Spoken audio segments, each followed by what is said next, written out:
Livro de Jonas, no capítulo 1 e o verso 1.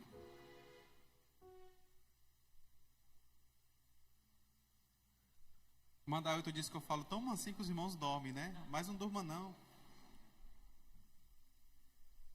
Amanhã eu acho que ninguém trabalha, né? Deixa para dormir amanhã.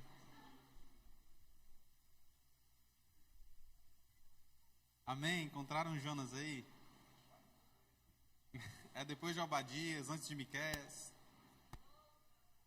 Deu certo aí? Quem não encontrou, diga eu. Então vamos lá. Jonas no capítulo 1, verso 1 também.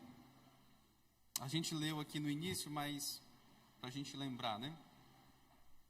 A palavra do Senhor veio a Jonas, filho de Amitai, dizendo: levante-se, vá à grande cidade de Nínive e pregue contra ela, porque a sua maldade subiu até a minha presença.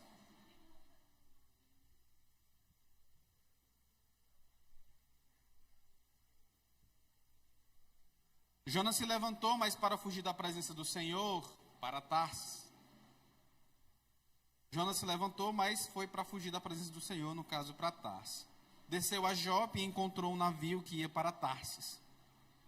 Pagou a passagem e embarcou no navio, para ir com eles para Tarsis, para longe da presença do Senhor.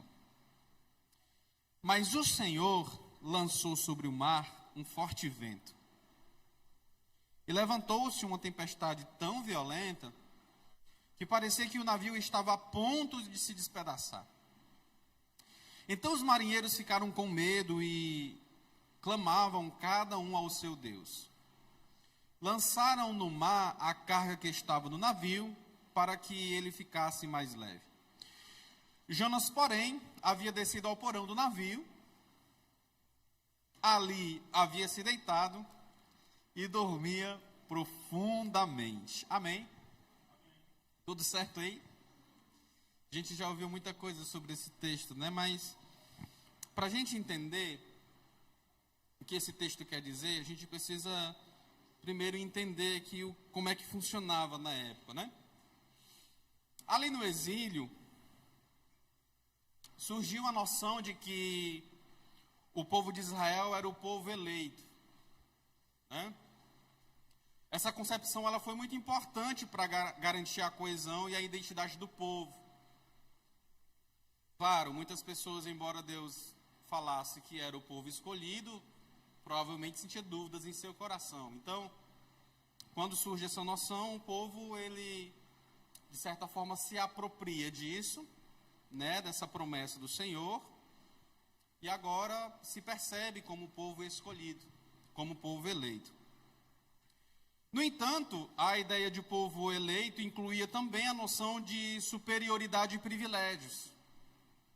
Ou seja, a noção que acompanhava a apropriação de se sentir o povo separado e escolhido, também vinha carregado de uma superioridade, de dizer que eram melhor do que as outras nações, e de privilégios, de que o Senhor beneficiava muito mais eles, ou apenas eles, do que as outras nações que estavam ali por perto. E aí no pós-exílio, essa maneira de pensar levou o povo de Israel ao exclusivismo e à separação de grupos divergentes de estrangeiros. Ou seja, toda pessoa que não era de raça, toda pessoa que não era de exclusividade ou eleita, era afastada, né, pelo povo de Israel. Riqueza, descendência e vida longa eram consideradas como bênçãos de Deus para a pessoa que observou a lei, adorando somente ao Deus de Israel. E aí as leis da pureza determinavam quem estava mais próximo de Deus e quem estava mais distante, isto é, se eu pratico a lei, logo estou mais puro e, consequentemente, eu estou mais próximo do Senhor. As pessoas ligadas ao templo acreditavam que a misericórdia de Javé era apenas para o povo de Israel. Não havia misericórdia de Deus para as pessoas que não eram de raça. Inclusive, a palavra racismo, uma curiosidade para os irmãos, vem justamente daí, né? Racismo são as pessoas que discriminam pessoas que não é de... pessoas que são de raça. Como assim, Isla? De raça? Quando há mistura, né? Como se um europeu se casasse com uma africana, gerasse filho. O filho que ela gerou não é de raça. Ok? E aí, a partir de 538 a.C., porém, determinados grupos de judeus voltaram a Jerusalém com o apoio do Império Persa e com genealogia que os aparentavam como legítimos e puros descendentes de Abraão. Assim, eles reivindicaram as suas terras, os seus latifúndios de volta.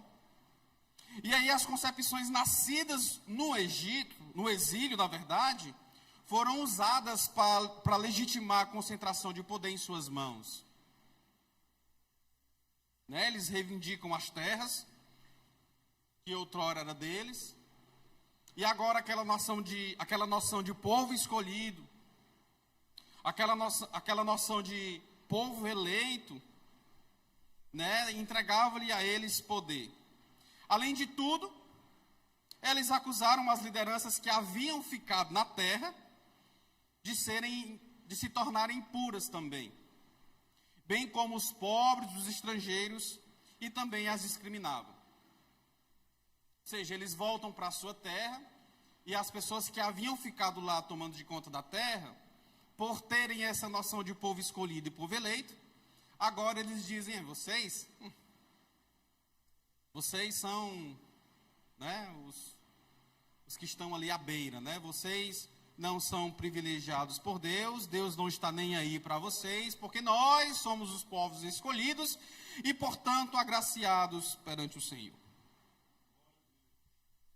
O que foi libertador no exílio, aquela noção de povo eleito, de povo escolhido, agora estava sendo usado para excluir os estrangeiros, marginalizar e oprimir os pobres e os doentes que viviam em Israel.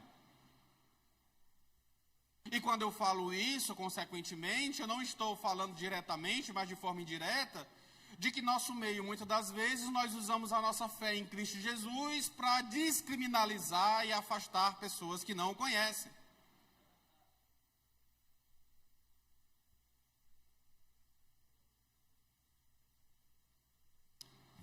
De forma indireta, né?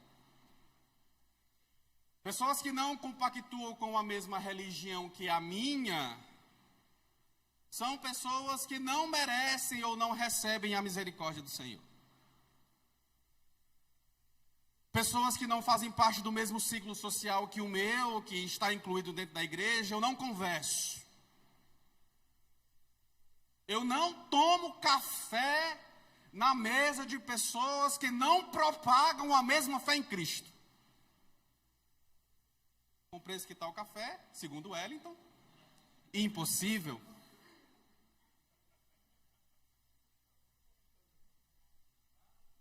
Mas as pessoas que não vieram até o altar, falaram aquelas palavrinhas: eu aceito Jesus como meu Salvador, escreve Pai, o meu nome no livro da vida e apaga o livro da culpa. Se você não tiver falado esse texto, eu não falo com você.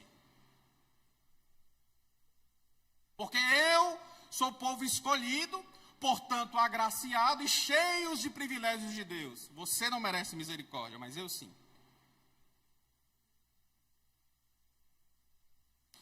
E aí esse conflito se acirrou quando o contato de Israel com outros povos aumentou, seja na diáspora, né?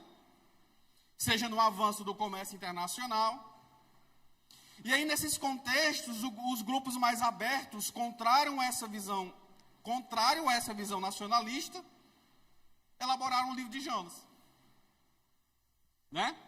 Em síntese, em resumo, os judeus nacionalistas, o povo eleito e escolhido daquela época, que se sentiam um povo escolhido, o povo eleito, e por isso se converteram,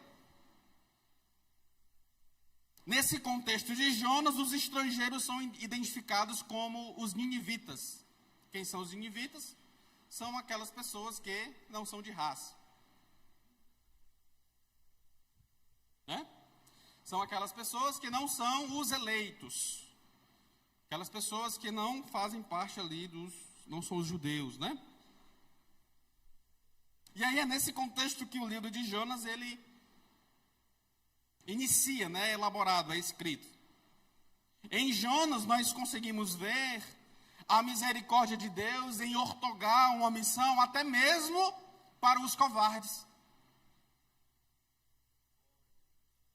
O texto vai dizer que a palavra do Senhor veio a Jonas e ainda identifica esse rapaz.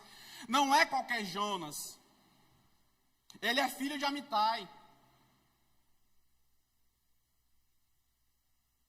A misericórdia do Senhor é tão grande que Deus, embora nós sendo covardes, vem até nós nos entregar uma missão.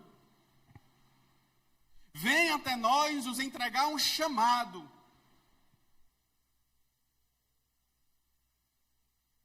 E Deus, ele aparece a Jonas dizendo: Jonas, levante-se, se coloca de pé, vai para a cidade de Nínive e pregue contra ela, porque a maldade subiu à minha presença. O que é que Jonas faz? Jonas se levanta. Glória a Deus por isso. A palavra vai até Jonas e diz: Jonas, levante-se, e Jonas se levanta. Mas Jonas não se levanta para obedecer uma voz direta do Senhor, mas Jonas se levanta para ir na direção oposta.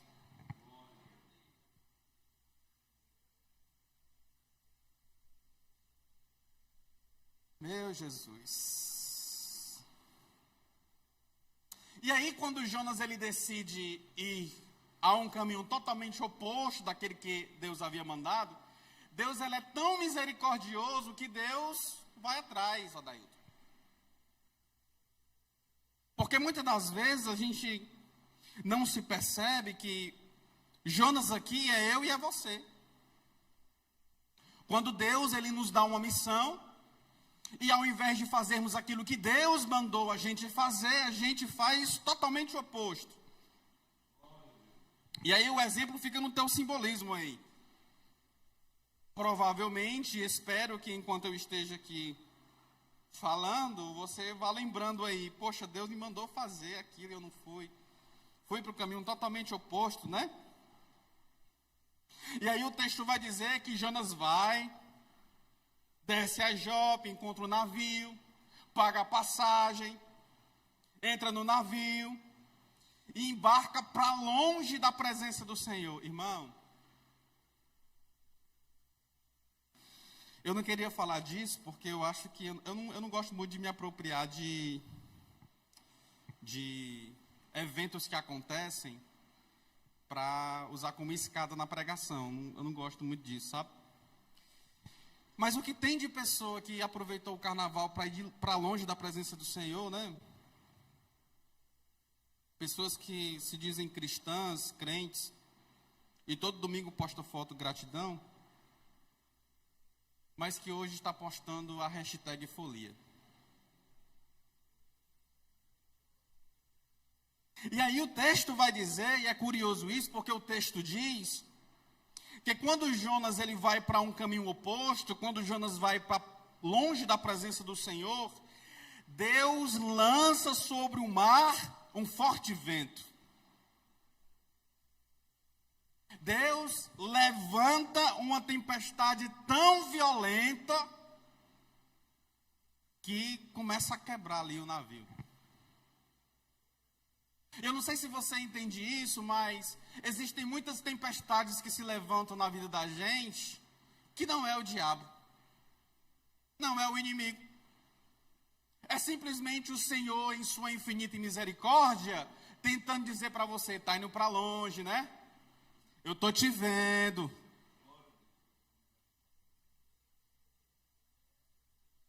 Talvez você está enfrentando tempestades que está quebrando o teu navio, e na verdade é a misericórdia do Senhor dizendo para você: volta, eu te dei uma missão.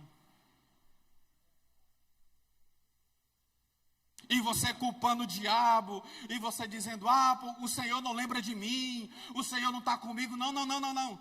É Ele. O vento forte é Ele. A tempestade que está prestes a destruir o teu navio é Ele.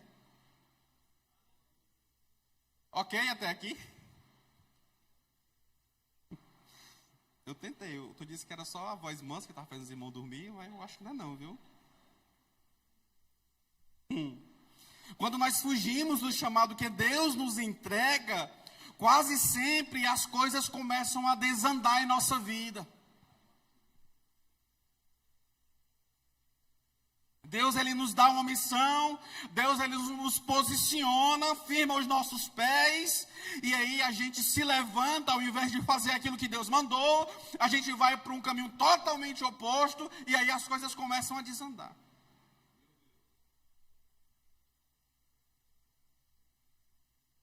Porque a estratégia de Deus sempre confronta a nossa realidade de fé. O Deus que você serve é um Deus estratégico. E eu não sei se você já ouviu em algum momento que quando você não vai no amor, você vai na dor. Lembra disso? Em algum momento? Eu acho que todo mundo já ouviu isso aqui, né? Se não for no amor, vai na dor. Glória. O que para Jonas parecia gerar uma dificuldade, para o Senhor, na verdade, estava facilitando o propósito. Jonas indo no caminho totalmente oposto, e Deus dizendo: olha, Jonas, você nem sabe, mas eu já preparei um grande peixe para você. Você nem sabe, mas a sua tentativa de se afastar de mim, na verdade, você está facilitando o propósito de te trazer de volta. E aí, é curioso porque a gente que é crente, a gente que tem intimidade com o Senhor, a gente é muito ciente da nossa condição. A nossa consciência, ela não nos deixa fugir da realidade de fé. Graças a Deus e a palavra que o Senhor nos deixou, as Escrituras, a gente não tem como chegar para Deus e dizer: ah, Senhor, mas eu não sabia. E quando Deus fala conosco, Deus fala de forma inconfundível. Ele fala no nosso íntimo. Então a gente é muito ciente da condição de fé que nós estamos. Qual que é o problema? É que a gente fica tentando se auto-enganar. A gente fica dizendo assim: ah, mas eu acho que não foi o Senhor não. Ah, mas eu acho que a palavra que está sendo ministrada deve ser para outra pessoa. Porque tem um crente inchada e tem um crente pá, né? Já ouviu isso aqui? O crente inchada, tudo ele puxa para ele. E o crente pá, ele é jogando para os outros. Deus é chamando o crente para a conversão e ele jogando para os outros. Deus é corrigindo, exortando e ele jogando para os outros. E por outro lado tem aqueles que Deus não falou absolutamente nada, ele está puxando tudo para si.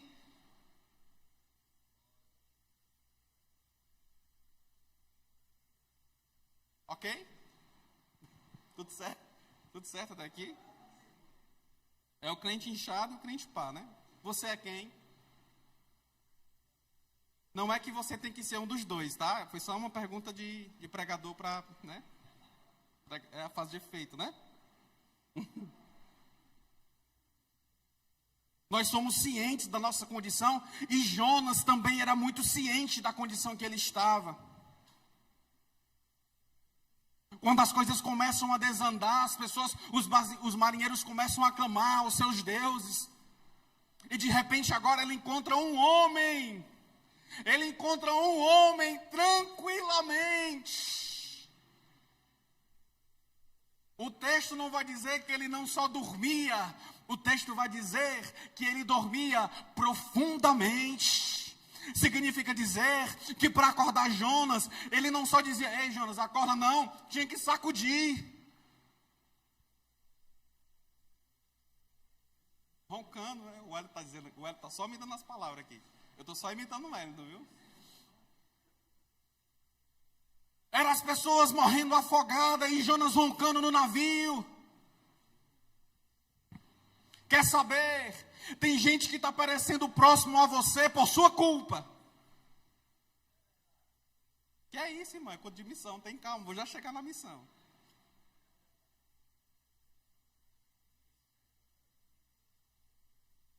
Tem gente que está indo à deriva por causa de você que não obedeceu à voz do Senhor. E ao invés de você estar preocupado com a situação do outro, você está dizendo, não, eu vou dormir um pouquinho. Acorda, crente. Preste atenção, o navio está afundando. E tu vai junto. Ok?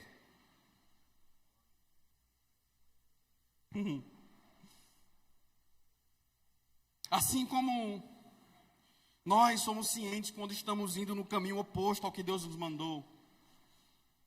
E por isso, os marinheiros sugerem, joga no mar.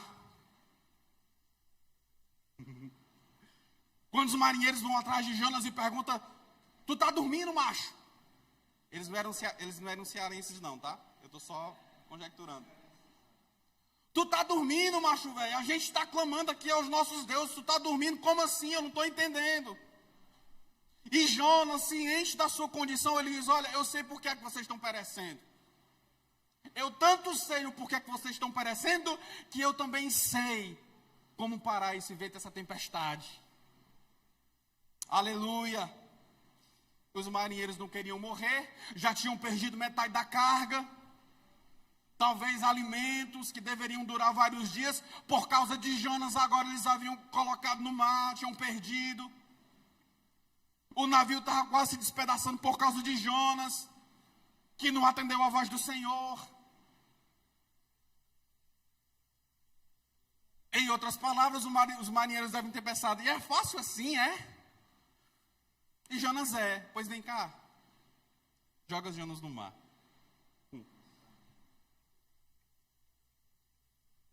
E o texto vai dizer que até o momento, pelo que eu estou entendendo até aqui, os teólogos da minha retaguarda, palavra de pregador também, né, de efeito, os teólogos da minha retaguarda hão de concordar comigo que até o momento Jonas não está arrependido. Ele está dormindo profundamente, ninguém me incomode. Os marinheiros o acordam e dizem, o que é que a gente faz? Ele não está arrependido ainda.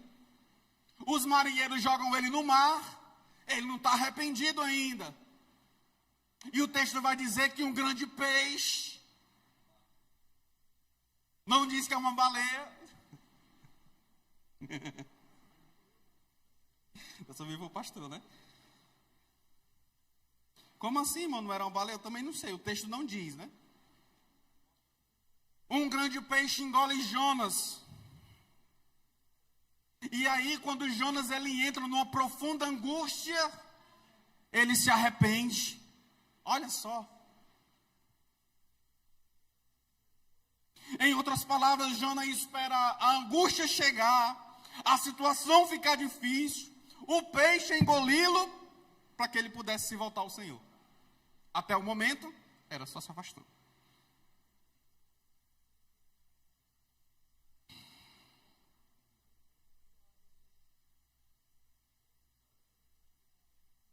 Ok? Até aqui?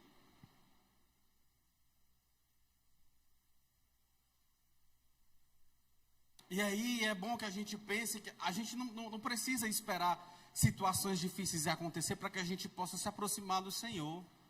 Amém? A gente não precisa a situação ficar adversa.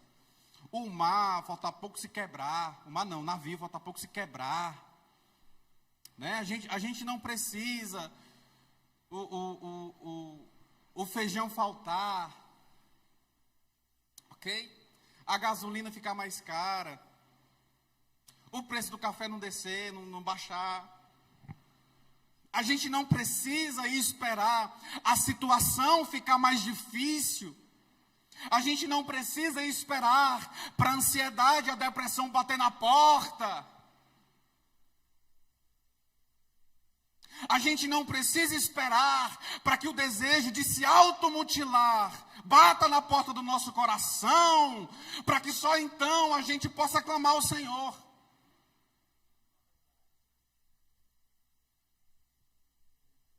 Se a situação apontar indícios de que possa ficar um pouco mais difícil, já comece clamando ao Senhor. Ok? Se você perceber que as coisas vão começar a ficar difíceis, clame ao Senhor. Se você perceber que o arroz não vai dar até o final do mês, clame ao Senhor. E eu quero acreditar que eu estou diante de pessoas aqui que desfrutam da mão provedora do Senhor.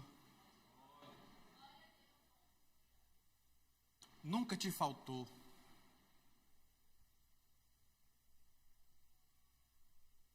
Ok? Eu lembro que lá vai eu e minhas histórias, né? Eu lembro que uma vez a gente passando por uma situação complicada lá em casa. Silêncio suas histórias, o pastor dizendo aqui. Vamos ficar rouco, né? Eu passando por uma situação difícil lá em casa e aí as coisas começando a faltar. Não foi agora casado, não, foi antes, tá? Quando eu morava com os meus pais. E aí as coisas começavam a faltar e de repente, do nada, do absoluto nada, aparecia uma cesta básica.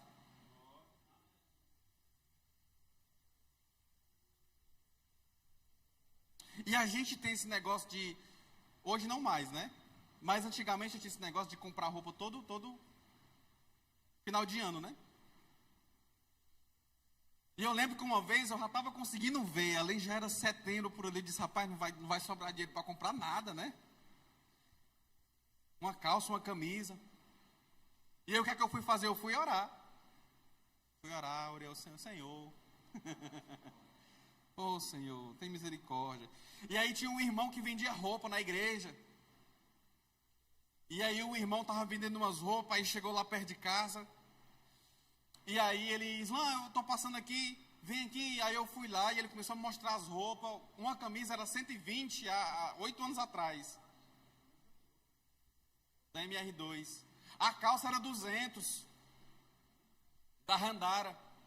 E aí ele me mostrando, eu dizendo, que roupa boa, aí mas leva pra tu, e eu no meu coração dizendo, ixi, eu não tenho nada, mas eu dizendo, não, acho que eu não vou querer não, hoje não, eu acho que eu vou esperar mais um pouquinho.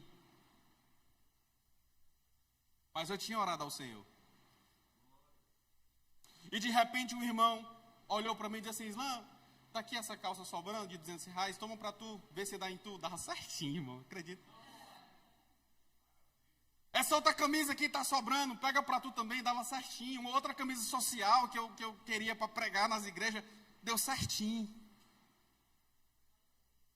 E aí eu já levantei, já fui para casa, subi nas escadas chorando. A primeira coisa que eu fiz foi entrar no quarto e me ajoelhar. Glória a Deus. E eu disse, Senhor, obrigado. Eu poderia passar o final do ano com qualquer roupa, sim ou não? Poderia, irmão. Não pode faltar é o Senhor. Eu estou pescando aqui atrás. Os irmãos dizendo, ok? Mas o Senhor entendia a minha necessidade. O Senhor também entende e conhece a tua necessidade. Então, se as coisas começarem a apertar, não desespera não, calma aí. A primeira atitude que você toma é clamar ao Senhor. E quando se fala em clamar, clamar não é a mesma coisa que você orar. Ok? Quando se clama, você tem que falar, você tem que verbalizar com ímpeto. Clame ao Senhor. E aí, o curioso aqui é porque Jonas ele fica revoltado. Porque ele vai para a cidade de Nínive e prega. O texto vai dizer que o povo se arrepende, se veste pano de saco e raspa a cabeça e aquela coisa toda, jejuma. Olha aí. se convertem, e Jonas fica revoltado com o Senhor. A revolta de Jonas foi porque ele era ciente que, independente dele ir ou não, Deus seria misericórdia de Nínive. Em outras palavras, Jonas estava dizendo ao Senhor: você não precisa de mim para essa missão. E quantas vezes, aplicação pessoal, né? E quantas vezes você diz isso, irmão? Eu digo isso. Está ali a mulher que Deus me deu, que me ouve. Deus não precisa de mim para essa missão. Deus não precisa de mim. Se Ele quiser salvar, Ele vai salvar independente de mim. Deus não precisa de mim para que a igreja ela rode, né? Para que as coisas aconteçam na igreja. Deus não precisa de mim para comprar uma televisão de 32 polegadas e colocar ali, ó, para a gente não ter que ficar olhando para trás.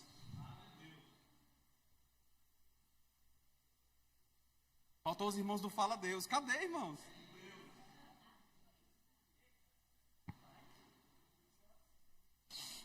Recebe, pastor. Deus não precisa de mim. Deus, Ele precisa, irmão. Preste atenção. Deus, Ele conta com você.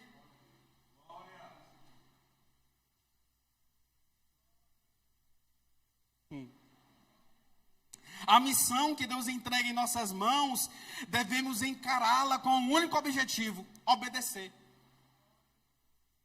Independente se as pessoas elas vão se converter ou não, a mensagem que Deus entregou foi: vá para Nínive e pregue. Ponto. Mas, Senhor, eles não vão se converter. Não interessa. E aí, o único objetivo de eu discorrer isso tudo é para falar exatamente isso aqui, que eu passei o dia pensando nisso aqui. A Thalita perguntou: tu vai pregar o que? Eu disse: eu não sei. Mas eu sei o caminho, eu sei a direção, mas eu não sei exatamente. O caminho era, às vezes, presta atenção, a gente fica revoltado com as pessoas curtindo o carnaval, com parentes da gente que não aceitaram a Jesus, a gente fica revoltado com eles. Olha aí, está longe da igreja, conhece a verdade. Não se revolte, não. Não fique revoltado, não. A sua única missão é pregar a palavra. Se eles vão obedecer, se eles vão se entregar a Cristo ou não, isso já não é problema seu. Você não tem o poder de converter e convencer ninguém. Deixa o Espírito Santo fazer a parte dele, irmão. A gente vai e prega. Se converter, amém. Se não se converter, a gente cumpriu a missão. E qual é a missão? Prega a palavra. Não importa o que acontecerá com quem ouve o evangelho. O que importa é que ele seja anunciado. Não está em nosso domínio convencer pessoas. Isso quem faz é o Espírito Santo. A ordem é: prega o evangelho. Independente da situação, prega o evangelho. Há tempo e fora de tempo, prega o evangelho. Com toda longanimidade e justiça, prega o evangelho. As pessoas gostando ou não, prega o evangelho. Você estando bem ou não, prega o evangelho. Você estando aflito e angustiado, prega o evangelho. Você querendo ou não, prega o evangelho. Não façamos que nem Jonas, que recebeu a missão de pregar o evangelho, mas foi por um caminho totalmente oposto. Cuidado com o grande peixe, irmão.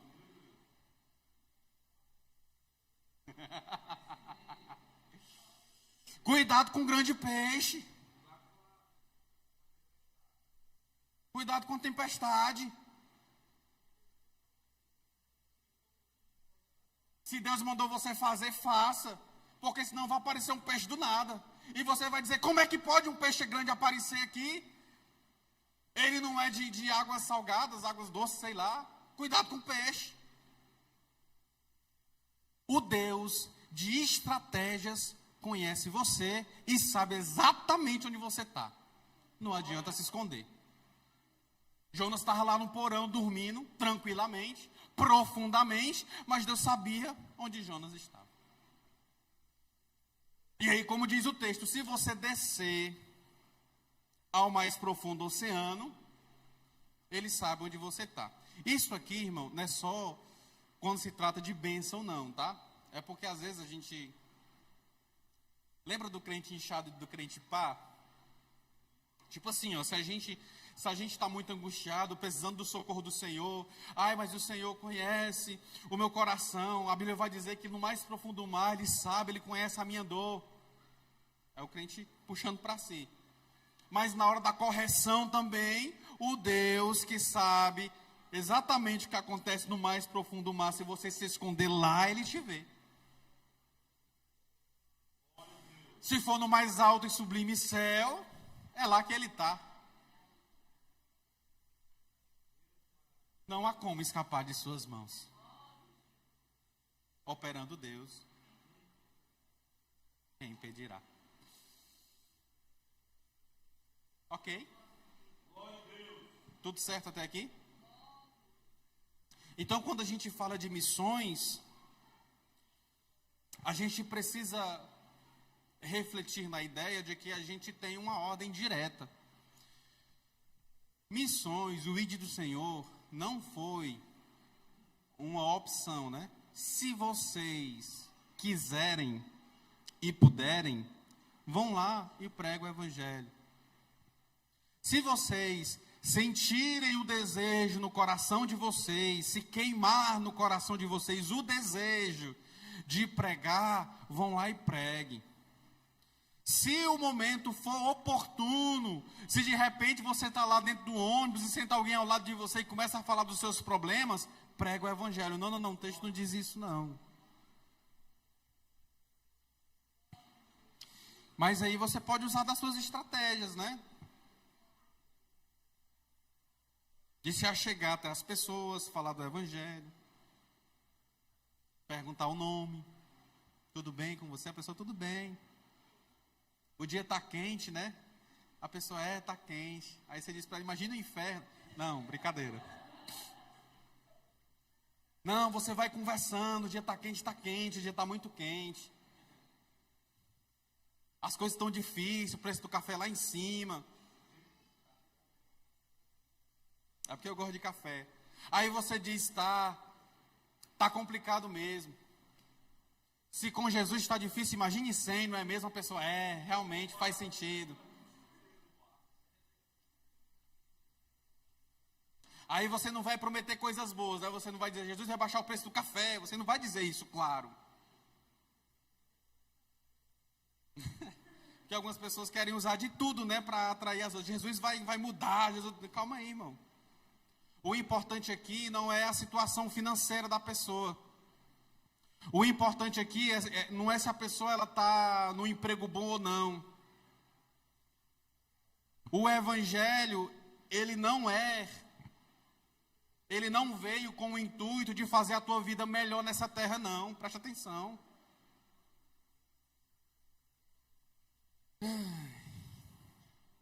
Se você mora numa casa boa, se você tem um carro bom, você trabalhou para isso, amém?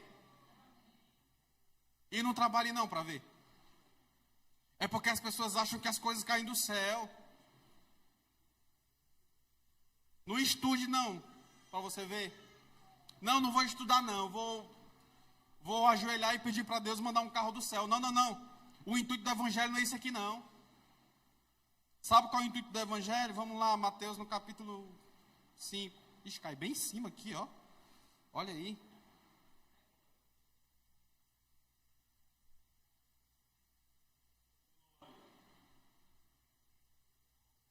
Capítulo 5 não, capítulo 4. Olha qual é o intuito do Evangelho aqui, ó.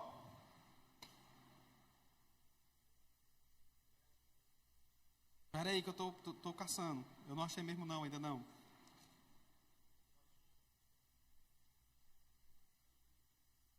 Achei.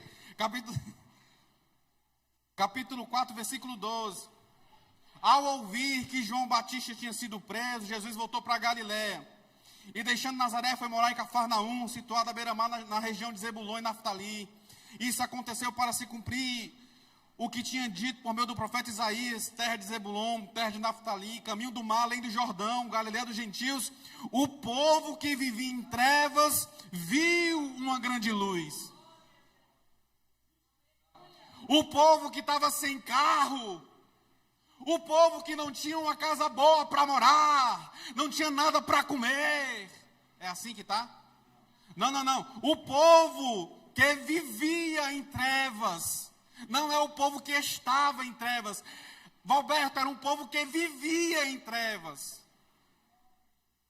Viu uma grande luz, e aos que viviam na região e sombra da morte, resplandeceu-lhe a luz. Do que trata o evangelho, está aqui. Daí em diante, Jesus começou a pregar e a dizer: arrependam-se. O reino dos céus está próximo, é chegado, como diz a tradução do pastor. Amém? O intuito do evangelho não é te fazer rico, como tem uma galera aí dizendo. A galera está dizendo que se você for crente e não tiver o carro do ano, é porque você está sendo um crente errado. Jogue no tigrinho.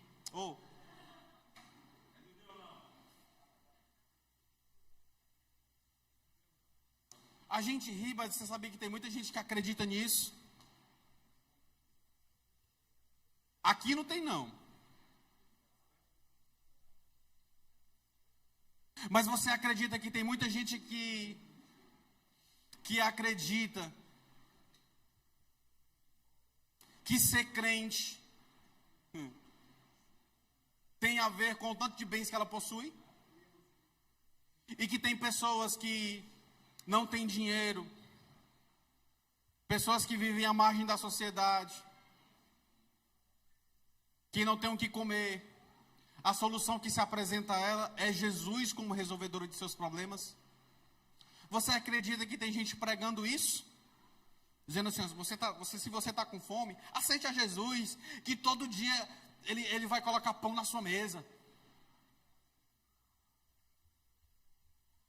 E aí as pessoas, elas constroem a sua fé baseada em coisas. As pessoas, elas constroem a sua fé baseado em coisas. E aí, de repente, quando as coisas elas não melhoram, elas saem da igreja novamente, porque as coisas não melhorou, ou conheceram um Jesus diferente.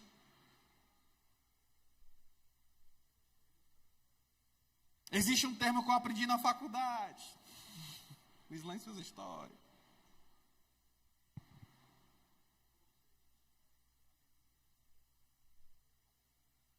Existe o Deus psíquico e Yahvé. Ok? Deus psíquico. Psíquico? Eu vou explicar. Existe o Deus psíquico e o Deus Yahvé. E aí, vamos lá a diferença, tá? O Deus psíquico é aquele que eu construo na minha mente para satisfazer os meus próprios desejos. Um bezerro de ouro. Só que esse bezerro de ouro, Wellington, ele é sagaz. Ele não aparece assim de forma exposta. Ele aparece nas mínimas coisas. Ele começa a aparecer nas mínimas coisas. Eu construo uma ideia de Deus, que não é o Deus apresentado pelas Escrituras, e passo a adorá-lo.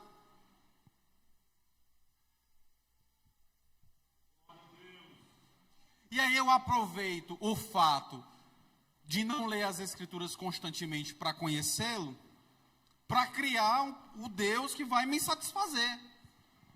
O Deus que me dá carro, casa, terreno na praia, Rolex, né? Sapato brilhoso.